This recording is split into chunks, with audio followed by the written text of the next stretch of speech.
welcome to the Spanglish World Network on Zingo TV, channel 250. Please remember to download the Zingo TV app at the respective app stores for iOS and Android devices. While you download the app, make sure you rate and leave a comment. Both apps are absolutely free. And make that comment a good one. Zingo TV is available on Google Chromecast, Amazon Fire TV sticks, Roku sticks, and also on all smart TVs 2016 forward. Now on CFL Talk, joining me as usual, David Morisuti. David, how you doing, buddy? I am great, and I'm especially excited for this episode because we are days away. We sure are. Less than a week. We're talking Thursday, right? So it's Monday, Tuesday, Wednesday. As my friends would say, 3 sleeps and the football day happens. Now we have a very special guest today. Thank you, David, for hunting this guy down and trapping him in some basement in South Mississauga somewhere. I don't know, somewhere around there or something. Nate, are you okay? Is he giving you enough food and water? I'm doing fantastic. He didn't trap me. I always love talking CFL football. So anytime you guys need someone to talk CFL, I'm your guy. Hey, listen, we're always open to a player's perspective. Nate, Jay, of course, the picture that we were sent by David had you as an Edmonton Eskimo, but you weren't just an Edmonton Eskimo. Right. Well, they're the Elks now, but I was on Toronto for 2 years, then to Edmonton, and then signed in Montreal, but recently retired. So I'm on no team. I'm team family now. Yeah, team family and team talk about the guys now instead of try and drive them. Exactly. There you go. No, really, you're welcome anytime. Well, first of all, I guess my first question is, of course, here we are. David mentioned we're only a few days away from kickoff on Thursday, and this weekend the Argos play against Calgary. We've got a rematch of the Grey Cup. Let me ask you, as a player, can we start with I know this year is not one that you can judge because you didn't go to this one, and this training camp was oddball. But normally, give us an idea of what it's like in preparation to get to training camp. What does Nate do to make sure he's ready for training camp? Oh, it's a long process, especially, just talking about training camp. You have a whole off season to prepare, right? And, in the CFL, you don't have the teams that are, on you all the time about your off season, right? You're pretty much on your own, to find your own trainer, find your own facility, wherever your hometown is, and get your work in. And a lot of guys, have mastered it where they have all their guys that they work with in their off season homes, wherever that is. But it's a process, especially as soon as the season ends in November. Take about a month or 2 off, and then as soon as the new year hits, start the grind again, because they usually an 18-game season. It's not easy on the body, right? So the work for that starts in the off season, and the guys that put in the most amount of work are the guys that you see they're healthiest throughout the year and that have long careers. So the way I've been getting ready for in the past for these seasons, I've had the same trainer since I was like 15 years old, right, in Mississauga. So been working with him. He knows my body. I know him. We've had great success throughout the year. So it's a process where a lot of running involved, a lot of skill specific work, a lot of weight training, and then if there's any injuries throughout the season, you want to take care of those in the off season so they're not lingering once the season does start. So once you get all that squared away and you feel good, then the football part is the easy part where you're just playing off of instinct. But if your body feels good, everything else takes care of itself, and that starts in the off season. To your point, essentially more than any other athlete in sports, maybe Olympics might be a bit of a match, a little bit. CFL football players are independent contractors. If you understand my definition. Yeah, absolutely. Yeah, independent contracts, seasonal workers. If you want to have a different definition, yeah, seasonal, like independent contracts, exactly, because you're hired to do a job, and then once that job is done, you're kind of left alone until the season's back started. So yeah, and I would agree with that. Self-motivation is very important by definition of what you just said and what you told us. Oh, absolutely. So you know what? It's funny how it works, especially because once you're in college, high school is a little different. You need your own self-motivation, but you never get to college if you never had self-motivation. But once you get to college, every single minute of your day is planned out. You probably have 2 weeks a year where stuff isn't planned out for you. All your meals, travel, weightlifting, workouts, practice, everything is planned out for you, right? But then once you get to the professional level, it all changes. Now it's all on you.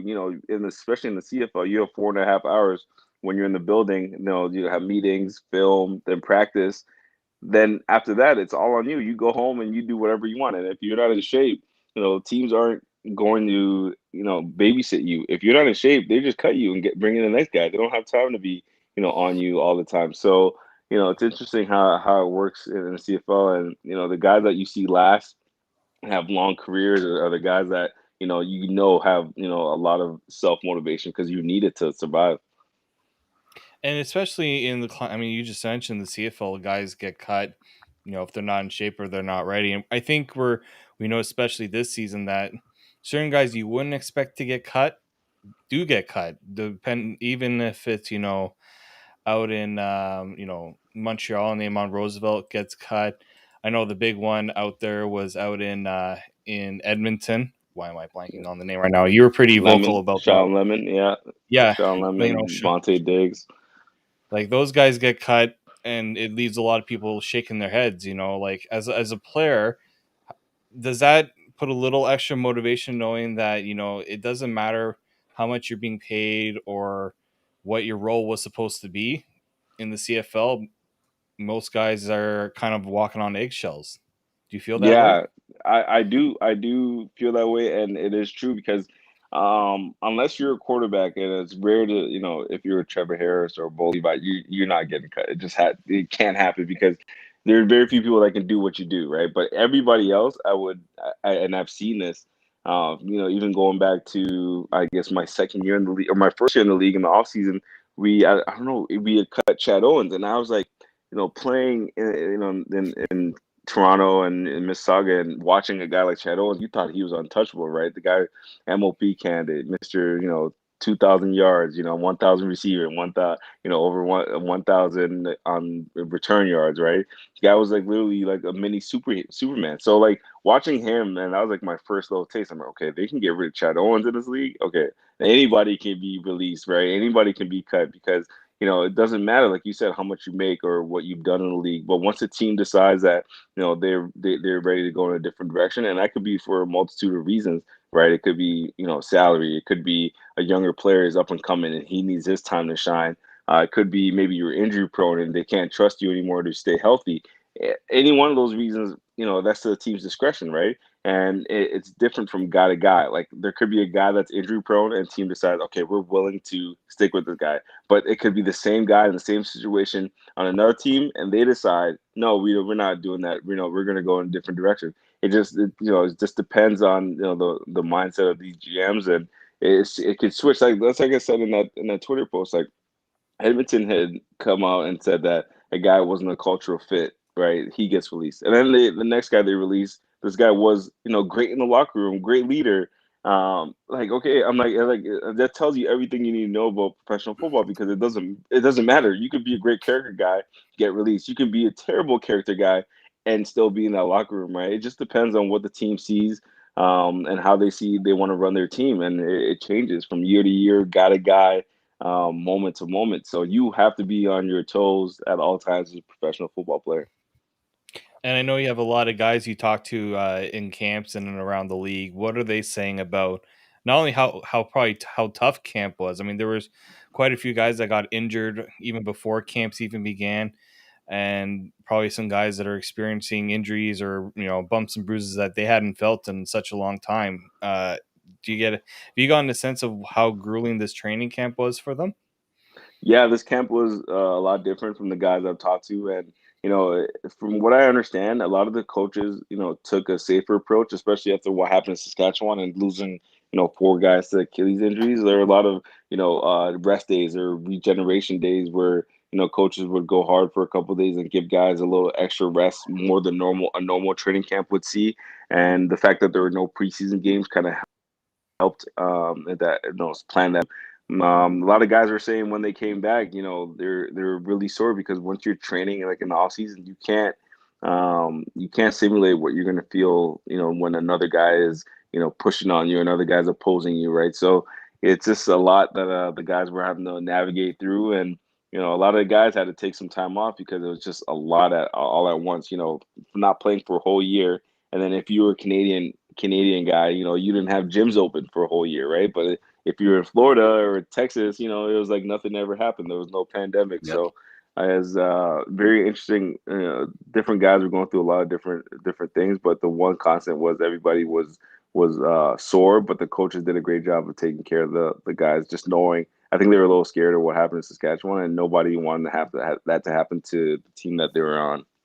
Yeah, that's a major problem in more ways than one. That's one example of players going too far and maybe not being guided appropriately. I don't want to cast any dispersions in any direction or blame anybody. Just somebody dropped the ball there, and it shouldn't happen that often. Like on four guys is just a little too much.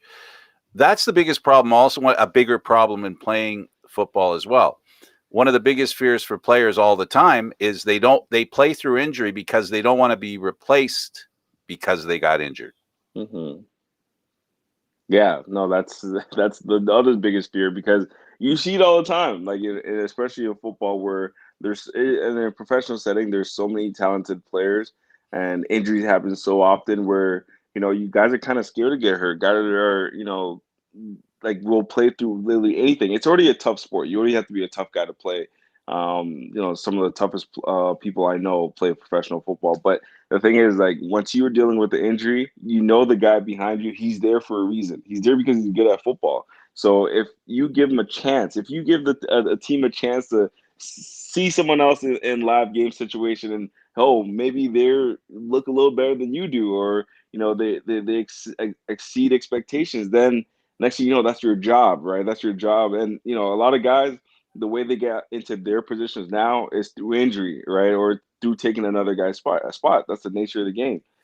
So the saying goes, the way you get it is the way you lose it. So that's the same for pro football players, and like not having that fear of never losing your spot due to injury, and it happens way more than And guys, I played with so many guys. I remember in Edmonton my last year, CJ Gable, man, he was fighting through injuries all season long, and we had a good backup in Shaq Cooper, who was very capable. And every time he played, Shaq Cooper would have a 100 yards. And I'd always tell CJ, man, like, man, just sit out. Like, let Shaq, play 3 games or play 2 games and let Shaq take a game so you can make it 18 games. And he's like, no, I'll never do that. I don't care how hurt I am. I'd watch this guy hobble, into the facility, get ready for take it like an hour to get ready for practice, because he knew once, you show that, kind of crack, the team will take it all the way. And you saw what happened in the offseason, that same offseason after the 2019 season. We didn't re-sign, the team didn't re-sign CJ, and had signed Shaq, and it was kind of Shaq's time, because and that's what happens. And sometimes it could happen right then, during the season, or it could happen in the off season. And CJ had already knew that was kind of happening, and his fears did come true. So that happens all the time in pro football, honestly. Yeah, another problem. Just a follow up, David. Another problem is you get traded because by a contract. You're competing with your own contract. That is really tough in the Canadian Football League, where a player plays so well, he starts getting a decent return on his effort, his experience, and his success. And then all of a sudden, now he's being judged according to people who haven't played yet. And a lot of teams make the conscious decision of going, well, that guy costs too much. Yeah. We'll move on to, it's not about how good you are or how your game has progressed or where you're sitting talent wise. Sometimes it's just about money. And in the Canadian Football League, the pencils are very sharp. Yeah, yeah. Honestly, you see those cycles all the time, every year in the CFL, where an up and coming guy, is maybe he's having 1,000 yard season after 1,000 yard season, right? And the team has to now decide they have to pay him, and he's obviously proven that he's worth it, right? But now he starts making good money. You see him completely differently. Like, where when he was 1,000 yard receiver making league minimum, that was excellent return on your investment, right? That you're seeing plus returns on your investment. Everything looks good, everything's great, and you're feeling good because now you can pay other people. But now once you pay him, you've got to make decisions on the on the back end of your roster. Okay,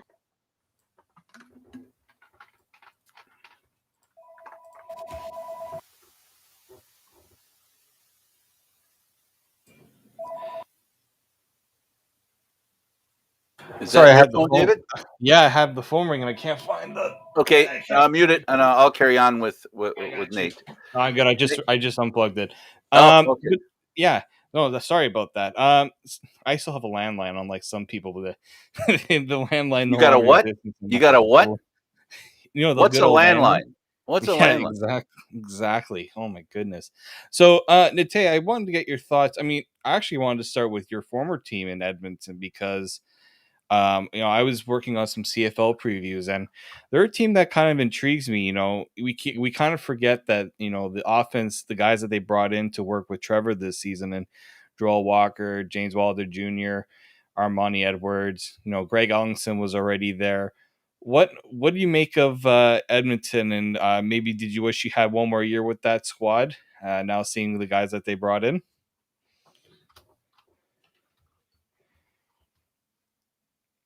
Oh, We use Nate. I think we lost Nate.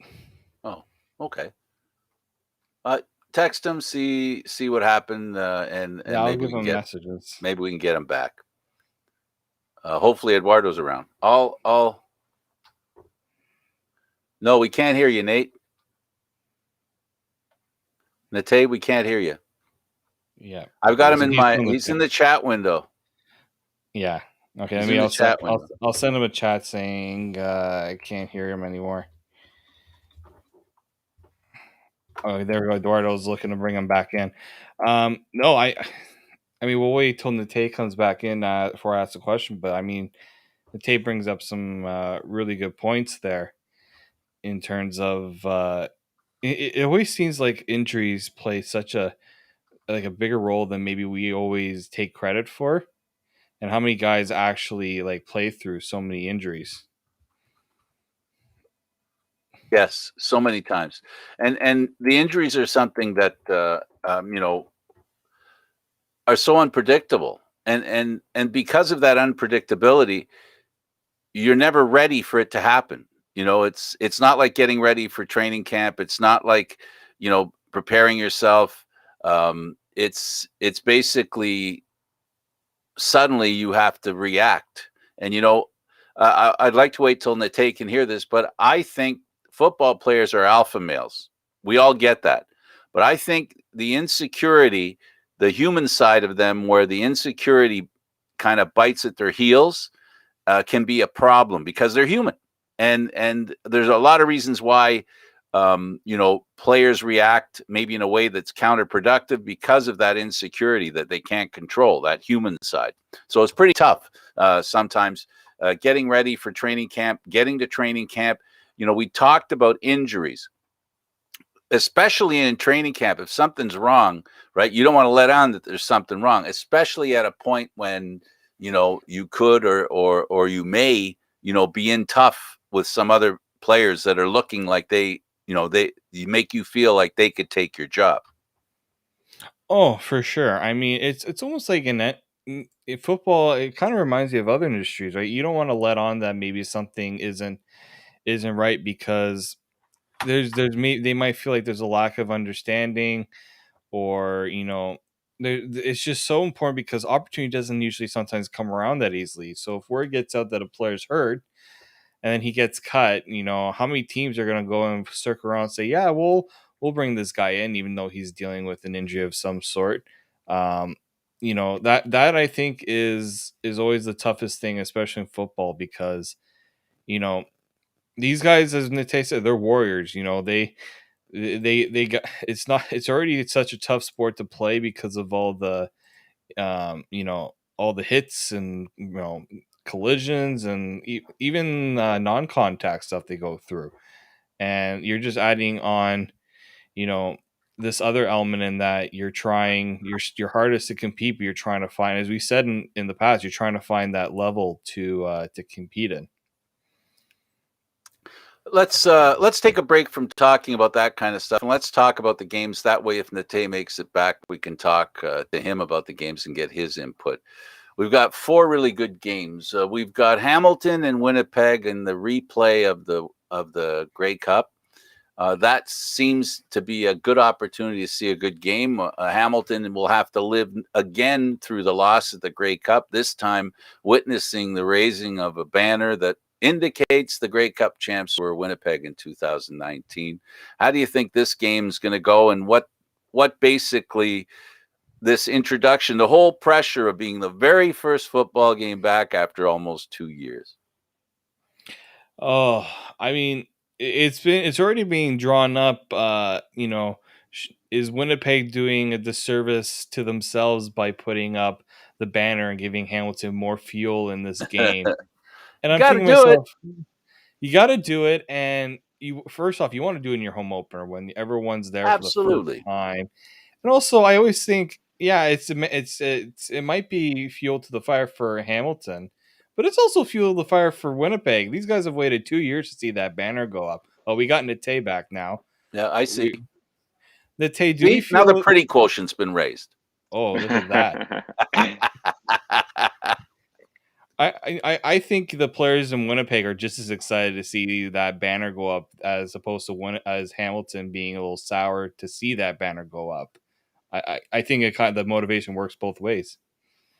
Yeah, absolutely. Absolutely. Yeah, no, like I mean, I've seen a lot of people this week talking about they are they rubbing it in their face? They're like, when are they supposed to put the banner up? When no one's there, when there's no game. No, this is what happens in sports. And if you didn't want to see the banner grow up at Hamilton, maybe you should have won the game. I mean, that's all that that's all I'd say about that. But no, it's great for the game. It's great for the city of Winnipeg. They've waited 2 long years. They hadn't had a championship I think over 50 years, right? So this is going to be a great celebration. Hamilton is not, the guys are talking about it's going to be more motivation. I mean, you're motivated as heck to play a football game, no matter when it is or what's going on around the game. Maybe a little bit more motivation to avenge a loss, yes. But seeing that banner isn't going to make you run harder. You're still going to run hard. You're still going to do your job. You're still going to do what your coaches have coached you to do. So I think it's a lot of talk about a lot of media hype around the game, which is good because no, we're talking about CFL football being played and not CBA, and not are we going to get money from the government or this and that. So no, it's all love. Well, what bothers me more than anything over this stretch is talking about trades and then watching the trades don't matter because there's no season, and then Right. we get sick, and quite honestly, Nate, David and I, and I'll speak for David here, and I'll have no fear in speaking for him. We love the games, sure, the post, like when you get to talk about the game that's coming up and when you get to talk about the game after it happened, that's the most wonderful time about football. I don't know how it is as a player, but it's the preparation, the playing, and then after the game, getting after it, right? Whatever it is that you got to do. Yeah, no, I mean, yeah, I understand that from your point of view. For players, the most exciting time I would say is like just before the game's being played, and that anticipation, like walking into the building and it's game day. It's almost with a lot of my teammates, we used to call game days holidays. It's like Christmas. You get 18 Christmases a year because that's why you play. That's why you practice. That's why you lift weights in the off season. That's why you put in all that time, because during the game, that's when it's all fun, right? They always say like they pay you to practice, they pay you to train, but the game's free, right? And that's how we feel on game days, because you get to do what you do, love to do at a high level, with the audience, and then you get on TV, your family, your friends, everybody can enjoy everything you've worked hard for. So no, that's the most fun for CFL players. David had a question before we lost you. David? Well, no, I was going. If we were looking at this season coming up and handicapping the divisions, we always hear about the Wild West and the dominant West, and you got the East, which I think has shown improvement. If you look at what the teams have done this offseason, and Montreal finally putting up a little bit of some competition so that we don't have a team that's below 500 making the playoffs. What do you make of this season coming? Are we finally going to see 3 teams in the East make the playoffs after only 2 for the last, I think, since 2016? We've only had 2 East teams make the playoffs. And one of I them think won the cup. No, just right, kidding. right. Just kidding. No, this year, if there's ever going to be a year, I think it is this year. The talent, Toronto has, and just all their offseason build up, and finally, getting a quarterback, having 2 quarterbacks actually, in Arbuckle and Macbeth, where you can trust either one of them to be out there. Also having the probably other than Edmonton, a stacked receiving core, which a lot of guys on that receiving core, could go for 1,000, have gone for 1,000. I mean, talking about DeVar Daniels, Eric Rogers, Ricky Collins, Juwan Breskinson, and Levi Noel or Brissett, second overall draft pick in 2020. So, that's a legitimate starting receiving core. They got a quarterback that can get the ball. The only place I would have, a little bit of a worry or, is the line, right? But, there's so much talent on that team. And then you look at the defense side of the ball, Charleston Hughes, Shane Ray starting on the other end of him, Mwamba, Judge, Jeff Richards. I mean, they a lot of great talent, but it all starts with, obviously the line and the quarterback. I think Toronto can make that push. I'm looking for Montreal to take that next step, to pushing Hamilton. I don't think they're there yet, but we saw Hamilton go through a similar rise when June Jones took over, right? And they didn't make that playoffs that first year, but they put Masoli in, and they made Speedy Banks a receiver, and you started seeing them being more competitive. The next year they make the playoffs, they lose the first round. The second year, they make the playoffs, they win a game. And then last year, I think 2019 was when they put it all together, and even without Masoli, they were able to had enough talent on the team, to take it to the Grey Cup. So that's where Montreal is right now. They're not at the Grey Cup stage yet. They're at the stage where they need to win a playoff game, right, and keep that momentum. They got their franchise quarterback in Vernon Adams, head coach Corey Jones, right? They've got a culture, set up, and that's where you're looking for them now. Is like, can they take that next step? But in terms of having 3 teams in the East, I can absolutely see it. Toronto is just newer parts, but they have the talent to make it happen, especially this year. Montreal is what Vernon Adams proved in the last season, 2019, is that he could make the big plays. Montreal could make the big plays, and you need to make those plays if you want to win a playoff game. No, 100%. I mean, we played them in 2019 on Edmonton. We played them twice that year. First game, they handed it to us in Montreal, and we weren't expecting that from them. We weren't expecting them to be ready quite yet, right? But all year, you kept waiting for them, to fall. You're like, okay, yeah, okay, Montreal is off to a good start, whatever. Like, do we really trust it? No, we've never seen it before. But they just kept being consistent all year. They ran the ball well with Stanback. They had a great screen game, also with Stanback. And then Geno Lewis would come up with big plays. They had Jake Winicky, rookie year candidate, making big plays all over the field, right? So very, very solid team, good up front. Defensive line wasn't as strong, but they were always in games. And I remember, when they faced Calgary, I think they were down maybe 21 or something in the fourth quarter, came back Mm-hmm. and won that game in Calgary. Then they were at home. They were down double digits in the fourth quarter. Winnipeg came back. They showed that ability to come back a bunch of times. So that was a team that weren't on the radar to start the year, because to start the year they had Pipkin starting, right, and then he gets hurt the That's first right. game against us. So we played him 3 times that year. Yeah, we saw him 3 times. Pipkin gets hurt against us. Vernon Adams goes in. We're like, okay, we're gonna win this game easily. No, he made that game a dogfight. We had to pull out in the fourth quarter. So very resilient team, and I think they're set up for a big year, especially with Vernon Adams, going for MOP, and then having the team success go along with it. Yeah, they've got a coach who they'll go through a wall for, and they've developed some confidence. And you know full well that when you're playing a game against somebody, the last thing you want to hear is that they're confident. You really got to get rid of that thought.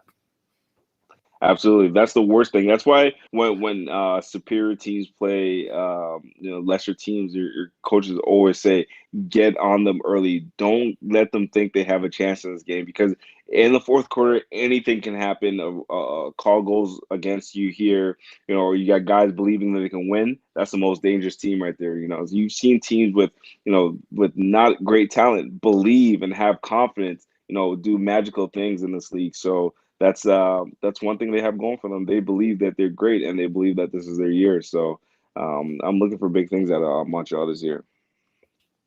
Does Ottawa have that potential?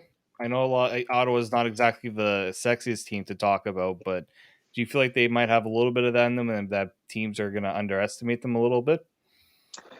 Yeah, I think every team in the league is going to underestimate them. I think every team in the league is going to go into that game thinking, this is my stat game. This is a game I can put up numbers. This is a game I could, really make myself one of the league leading Yikes. receivers or a stat guy, a sack guy. So no, this is one of the games where one of the teams where teams are looking at to take advantage of. But talking to a few guys, I got a few friends on that team, and I talked to them like, bro, I don't think you guys are any good. That's what I say. And they're like, no, man. Like no, they're like, no, I think we got some talent. I'm like, bro, I hope you'd say that. Like, it's the first 2 weeks of camp. If you said you had no talent, it'd be trouble. So honestly, they believe they have enough there. I'm like, I don't see it. And that's no offense to anybody on that team. I love all those guys. Nichols, I love Nichols. Coombs, Bahar, I love all those guys. But I tell them all the time, I'm like, man, I have to see something on game days, because I just don't. I'm not seeing the talent level of these other teams. I'm not seeing, and you guys are all new as well, so it's going to be really tough for them. I think their over under wins was 3.5 in a 14 game season, right? So I think they had 3 wins all of last year in an 18 game season. A lot's changed, obviously. New coach, new quarterback. You can do a lot with just a coach and quarterback combination, but the rest of the team, talent wise, is not on the same level as the other teams, especially in the East. But it's just tough in pro football. There's so much pride goes on. Like we talked about confidence. If they get on a run, if you start feeling confident, anything can happen. I'm not gonna write them off just yet. I have told them to their face. I don't think they have it right, but I'm hoping they prove me wrong, because you never want to see a team go like 1-13. I think 14 games this year, 1-13 or something like that, right? So you want to see a competitive Yeah. league. So Well, we'll training see. camp's all about hope, right? That's Yes. what you're starting with, hope, right? And then it's about making it a reality. That's the hard part, is making it a reality. And like you said, confidence is very important. I'm a firm believer of that. I think what goes on between a player's ears can overcome almost anything. And that's why it's important that an organization have the ability to set up the belief system in the organization. Now, this is something La Police, when you talked about Montreal, a perfectly aligned idea that you started with. Ottawa can be where Montreal was in 19.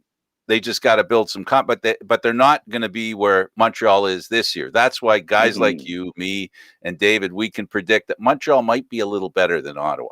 It's about that train. It's about that boxcar that you got to build. You got to put the one train first, and then you got to build. It's all about building blocks. That's why football players like the term chopping wood, right? Yeah. It's like that. Like you've got to get a pile of wood going. It's not just one thing. It's multifaceted. Yeah, it's not the No, NBA where you get one guy and it changes the whole fortunes of your team, right? You get LeBron James on your team, all of a sudden you're going from what the Cavs were, barely making the playoffs, to being in the finals for 8 straight years, Absolutely. right? So, yeah, go ahead, David. no, and worse off is, I mean, we can say we don't think they're going to be good. They take it really personally against us, but then when Nate says, "I don't think you guys are that good," they playfully play it off, Nate. So, Be Yeah, it's grateful different. you're retired. That'd be one of the things they'd be saying to you. Be grateful you're retired, Nate. Come on on the field. Come and talk you're to us over here. you're also joining the media side, so guys are going to take things a lot more personally when you're when we're critiquing. Yeah, but the thing is, this one thing I pride myself is I would never say something on the media side that I wouldn't say to guys' face, right? So I've already had these conversations with them, and the response has been funny. So I feel confident saying that on your platform. Well, we're not really like we're not looking for it's not the kind of work we do. We do it because we love the game, right? So I mean, it'd be real easy to say some really badass stuff, about people and get the clicks, like on the internet, right? Clickbait. Yeah. We could do that kind of stuff, but David and I don't do that because we believe in the game and we think the game's more important than we are. So when we talk about the game, we try to talk about it from the perspective of understanding the game and enjoying the game. It's a privilege to watch football right now. What's coming up on Thursday. It's a major privilege to be able to watch the game. So if we can't be nice to each other now, right? When are we going to Yeah. be nice to each other? Because it's going to get real fast. You know what I mean? So you're just ahead of the Absolutely. curve. That's all. I mean, Yeah. these guys, once they start playing, all the niceties are going to be over. Talk to the Yeah. fact that, in preparation, how your mind works when it comes to playing against guys guys you don't know. That's a tough one, especially being from GTA area. There's a ton of guys in the league from the era that I played against growing up. Like even a guy like I was just watching some old tape, 2014 Labor Day Classic against Toronto and Hamilton. Right, it was my first start, and Courtney Steven was playing. I was playing field side receiver, and Courtney Steven was playing field side DB. And it's interesting because I played against Courtney in high school, ran track against him in high school, played against him in college. He went to Northern Illinois. I went to University of Buffalo. Then in the league now, I'm facing again. So I know Courtney. So when we're friends off the field, right? And it's so funny because all that goes away once you're in a football setting, right? Because there's no, especially as a rookie or a younger guy, there's no time to be playing cool because you're playing your friend. You have a job to do, and you owe it to all the guys in your locker room to get that job done, or somebody else is going to be in there doing that job, right? So, and you have a lot of time to be friends after, but once you're on that field, like I said, it all goes away. And I know Courtney's trying to crush me. And I was watching some clips from that game. My first catch, this guy comes up behind me, almost WWE clotheslines me to the ground, and then I get him back the second play. But that's how it's supposed to be, especially in football, because once you take that foot off the gas a little bit, that's when injuries happen. So I don't care especially in the game situation, playing friends, you're playing family. It's 100% no matter who it is. And if anything, I'm kind of going harder against my friends because I don't want to have a whole offseason of them saying, "Hey, man, remember I got you on this play." Like I have one of my best friends from college. He plays slay safety, and we would go at it in one on ones. Right, this guy every single time he'd go up and it's me. I saw him do stuff I'd never see him do before. He turned into a whole nother beast because we lived together. We'd be trash talking all the time. He'd never want to hear me give it to him. And the very last one on ones we did, he ended up getting the better of me. He won that one on one rep, right? So that was 2013, like the 2013. And to this day, he reminds me of that play. And it's been 8 years since that day, and he reminds me of that every single day. So like I said, if anything, you go harder against the people that there are no real friends on that field. The tough part about when you don't know the players, and that's the part where it's not about how eager you are to play against them. It's about the lack of predictability. Yeah. And that makes, how do you deal with somebody, with a defender that you don't know? Is there a plan of attack? Is there bait that you throw out there? You know what I mean? Like tests to see Yeah. his limitations.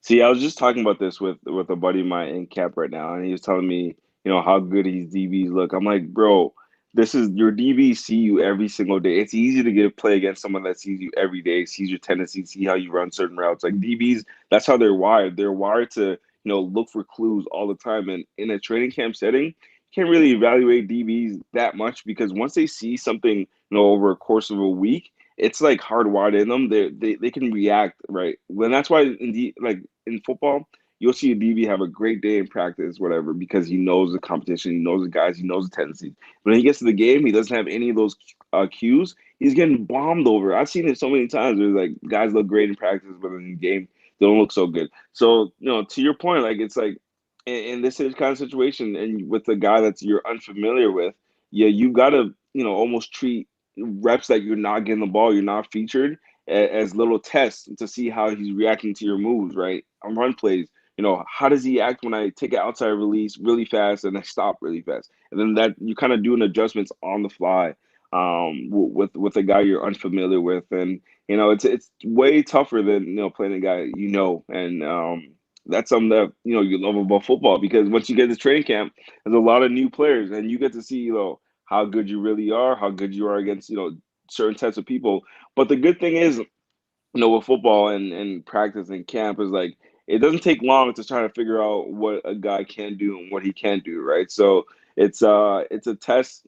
Coaches do a lot of work behind the scenes where it's a new guy, scouting reports, really great work. Oh, this guy in college. I remember in Edmonton my last year, Coach Jason Tucker, playing the league a long time. Montreal, our first game, they had a bunch of new DBs that had just come from college or cuts in the NFL. And he had full scouting reports on them, like how they played in college, how they played certain coverages, what they were good at, what they weren't good at, what the reasons why they got cut, in the NFL, right? So it kind of gives you an idea of who you're facing. So it's not easy, but there you got a lot of tools that you can use.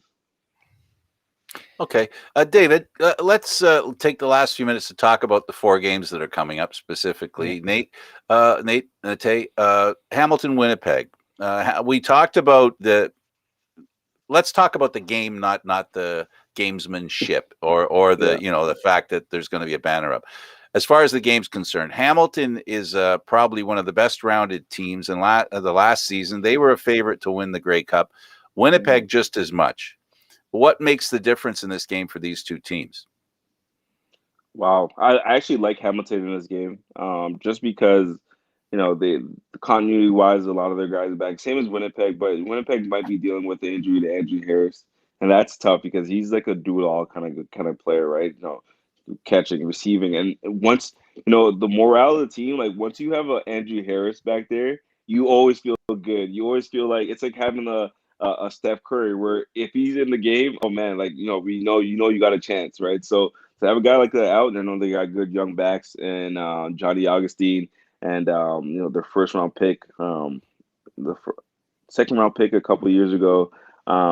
Really good player. Went to North Dakota. I know he's got some good experience, but he's young, right? So it's not the same level when you have Andrew Harris back there, and Darvin Adams might be missing too this game. And that's your number one receiver, big play guy, toughness, blocks, does everything you need for a receiver. Missing 2 of your key offensive weapons, like who's going to step up for you? I don't know. Masoli's back. Speedy Banks is there. Devere Posey might miss this game, but he wasn't there last year. Braylon Addison's back. Their defense, Olano Steinhauer, was a wonderful defender in his day. Great defensive schemes. Always the toughest defensive scheme against Hamilton because you never know where they're coming from. They disguise things so well. They put guys in different places last minute. And they've got a whole year, 2 years of watching, Winnipeg's tape and seeing everything they did wrong. Just eating at them for 2 years, right? And that's the last time they played. I think they have the edge in this game because of all those factors. Do you ever go back and watch some of the old tapes of games you might have lost to see what maybe could have gone different?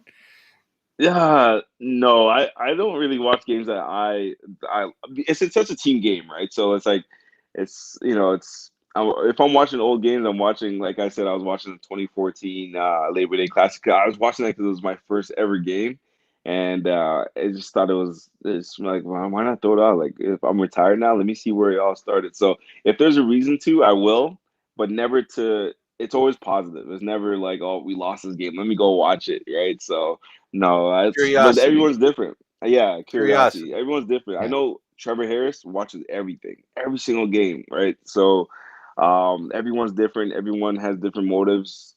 He's always trying to learn. I think for him, it's a situation where he wants to know everyone in the league, everyone that he might play against, everyone that might be a coordinator against, right? So it's just different reasons. For me, I'm just watching as a fan, honestly. Like I'm just watching as a fan, just appreciating the game, just like I was as a kid. Obviously, BC and Saskatchewan. Nate, when you're on a team and there's a problem, and I'm not trying to throw cast aspersions on BC, but they went through that whole season, the whole first half, maybe a little more than the first half of the season, with an obvious problem called the offensive line, and they were Mhm. really hurting Riley. But towards the end, they hired a new offensive line coach, and all of a sudden things started to turn around. This team is going to be in tough against Saskatchewan. They're one of those teams like we talked about Montreal. They have winning in their history. They won the division, in fact, the last season that the CFL took place. How do you feel about this game, and what does BC have to do to beat Saskatchewan? Because they're pretty confident. Yeah. Honestly, this is going to be a tough game for anyone to play because Saskatchewan's going to have a full house, right? And Absolutely. nothing you do can prepare you for a team with, rabid fans not seeing football for a year. Has there ever been a team in the history of football to sell out a game where they haven't played, for a full year? I don't think so. They're going to be loud. They're going to be, appreciative of the fact that they get to watch football again. And I don't know. This is going to be BC, like you said. They're going to be in tough. They fixed some of their line issues. Kelly Bates came in as a line coach, Yep. and we had him in Edmonton for there a bit.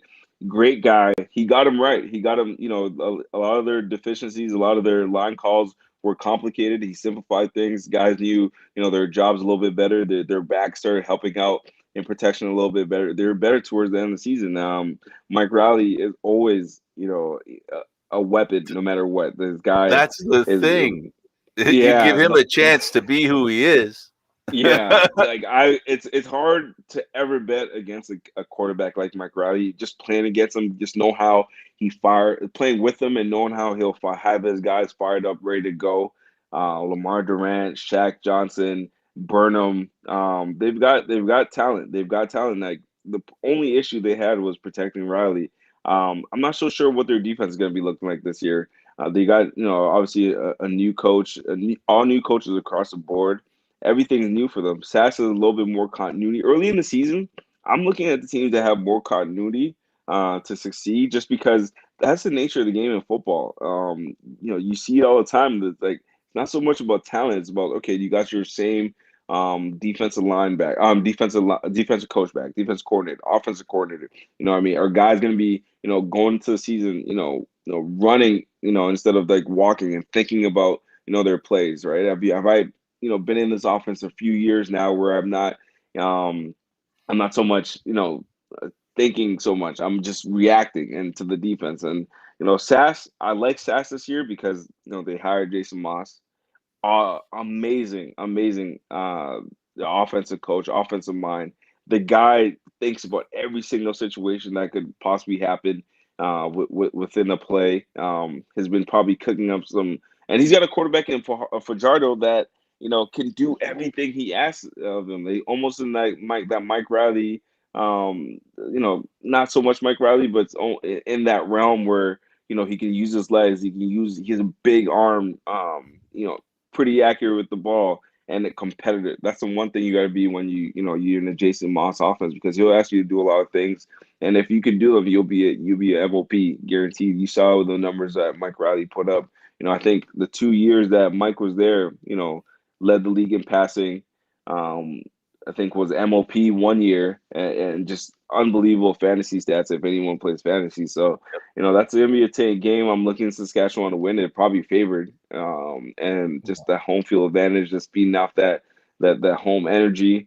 We saw with the Blue Jays this weekend where they had home fans for the first time. And I'd never seen them Absolutely. play like that. Allowed maybe one run in 3 games. Like so, that's Yep. it's a lot to be said about that home cooking. All right, so we got the Calgary Stampeders versus the Toronto Stampeders.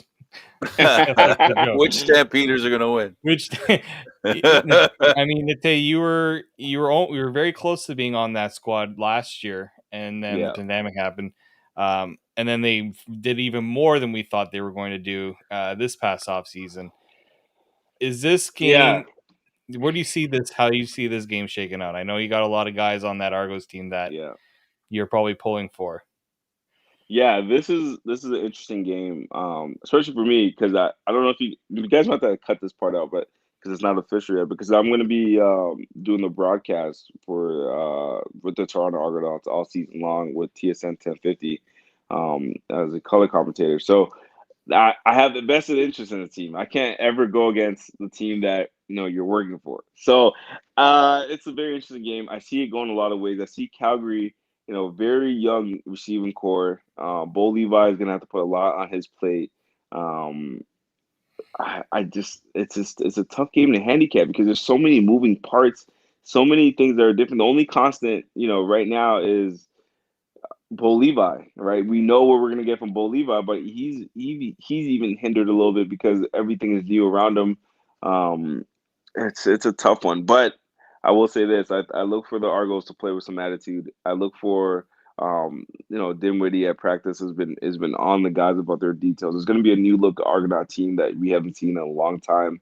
It's just going to be tough with all these moving parts to really get it rolling in the first game because as we've heard, um, the quarterback situation is up in the air until just before the game, right? So, yeah, it's tough to win a game when your quarterback's not practicing and he's missed a bunch of camp and he's new to the team and receivers have been in and out.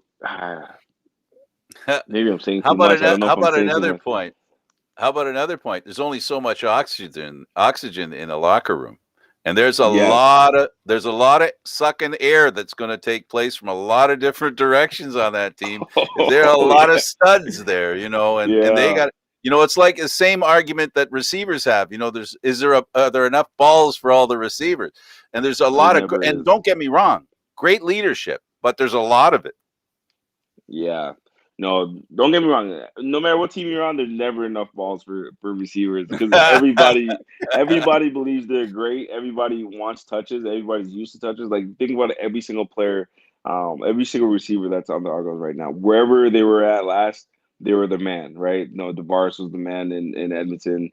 Eric was the man in Calgary. Juwan had up and coming Canadian receiver, gonna have a breakout year.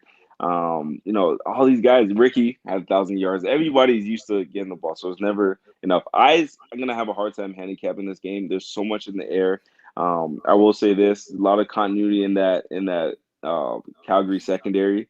So that might be the deciding factor where they know what they're doing a little bit more than the Argo guys. But it's hard, like I said, it's hard for me to go against Oh yeah. the Argos, and I Yeah. will not do that here. You will not bait me into doing that. Oh, no, I just that's hoping for a fine. great game. We cover. Don't forget, Nate. We cover the Argos. That's Yes. who we cover, right? So Yeah. yeah. So we're not looking like I said before. We talk about the love of the game. David, the last Oh, game. the last game we got our lovely Ottawa, and then your former Edmonton for the first time, the Elks. Yep. Yes, the Elks. Yes, a home game too. Probably going to be close to a sellout. I know they're doing a fan thing where anybody under 17 gets in for free. So Wow. it should be a What pack. a It should world! be unbelievable. So it should be a packed house. Lots of screaming fans that, like I said, haven't seen football for a long time. Edmonton is a world old machine. Jamie Elizondo, head coach, has coached Trevor before, was his offensive coordinator in Ottawa, and receivers coach when Trevor was in Toronto. So lots of history there, lots of trust. Same offense Trevor's been running because if you think about it, Elizondo got the offense he's running from uh, Milanovic, Jason Moss, and Elizondo all run the same offense. All got it from Trestman, right? So everything is good for Trevor to hit the ground running. He's one of the best teammates I've ever been around in terms of getting everybody to feel they're important. Like he's probably all those receivers he has now. He's probably had numerous conversations with them going back to the off season. That's just the kind of guy he is. I know they're defensive wise. They obviously cut Sean Lemon, but they got Betts, Boateng, Serezna, Mike Moore on that defensive line. Unbelievable talent there. Linebackers, we've got two new guys, and it's a little iffy on new guys, but they felt great enough about them where they were cut. They were cut two veterans in Kevin Brown and Vontae Diggs, who was Rookie of the Year nominee for Edmonton last year. So they obviously coaches feel great about them, and if they feel great about them, I mean they're watching the film every day, so they must be doing something good. And defensive back wise, probably one of the top units in the league. They got Minty back there. They got Grimes back. Jermaine Gabriel, which you guys are familiar with back there, and Jordan Hoover as well at the safety position. Yeah, just unbelievable skills from that defense back. So they look like a well-rounded team. They look like a team that's going to make the playoffs, at least in the tough Western Division. Ottawa, I can't say the same thing about, but I will say this: it's professional football. They're paid too, right? So, especially these first couple of games where teams are still trying to find their footing. I'm looking for them to be competitive. I'm looking for them to. They have Matt Nichols. Matt Nichols is a good quarterback in the CFL. Matt Nichols can win a lot of games. You can't forget that he turned around the Winnipeg franchise from consistent losing with Drew Willie and turn him into a playoff contender every single year. So I'm looking for him to do similar things here this season. Just not against Edmonton. I think Edmonton takes that game. Well, that's pretty much David. Real quick, a couple of seconds. We got to go. I'm just loving the fact that we're talking about games now. I'm trying to hold the excitement in, but it'll be a lot of fun to finally watch. Thursday, Friday, and Saturday, boys. We got some actual football to talk about. And if you have time to drop by after Monday, and we can talk about what happened. Sounds good. I will. Let me know, and I will. Yeah. That would be our pleasure. Anything that we can do to help you further your new your new thing, if you will. Yes. I love talking about football. Thank you guys for having me on. That goes with us too. So we really appreciate you taking the time to be with us. No problem. Thank you, David. As usual, thank you so much. Always a pleasure. Okay, for David Morisuti and Natea J, I'm Candid Frank Stanishi. Thank you for watching CFL Talk. Airing live Mondays at 1 p.m. Eastern Standard Time. This show can also be heard on the Spanglish World Radio Network. For CFL Talk, news, entertainment, and other sports programming we offer, please check out SpanglishWorld.ca. Spanglish World. Watch it, hear it, read it, download it, and live it. Thanks for watching, everybody. Until next time.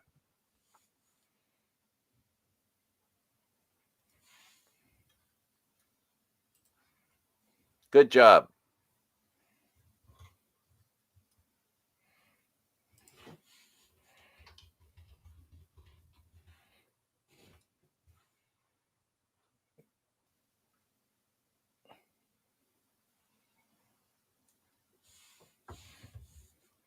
I guess we're going to stick around for a while, eh, David? Yeah, I guess we're gonna stick around for a bit. Is there anything you didn't get a chance to say that you want to say until we get pulled?